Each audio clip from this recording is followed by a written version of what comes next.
দিল্লিতে ইডির দফতরে Mimi Chakraborty online betting app মামলায় তলব করা হয় মিমিকে এবং দিল্লিতে ইডি দফতরে হাজিরা দেন মিমি। তাকে আজ 11টার সময় তলব করা হয়েছিল, তবে 11টার কিছুক্ষণ আগেই ইডির দফতরে হাজিরা দেন অভিনেতা মিমি চক্রবর্তী।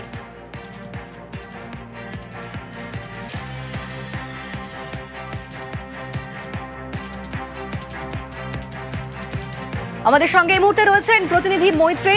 মৈত্রী, কখন তিনি ইডির দফতরে ঢুকলেন এবং এখনো পর্যন্ত কি খবর পাওয়া যাচ্ছে?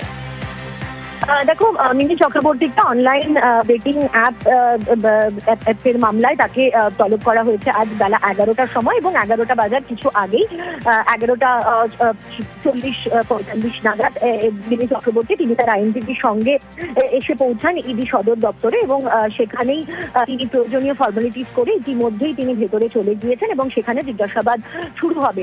মূলত অনলাইন গেমিং অ্যাপ যে রয়েছে সেই অনলাইন অ্যাপের হয়ে প্রমোশন করেছিলেন মিমি চক্রবর্তী।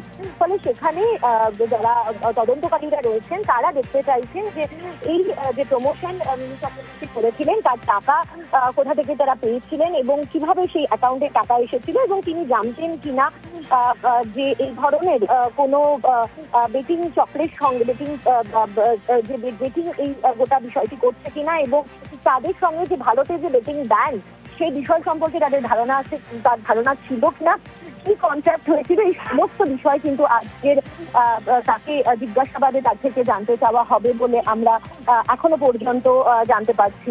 এর আগে এই অনলাইন বেটিং মামলাতে দুই ক্রিকেটার শিখর ধওয়ান এবং সুরেশ রায়নাকেও কিন্তু তলব করেছিল এনফোর্সমেন্ট ডিরেক্টরেট এবং গত মাসেই তাদেরকেও তলব করা হয়েছিল।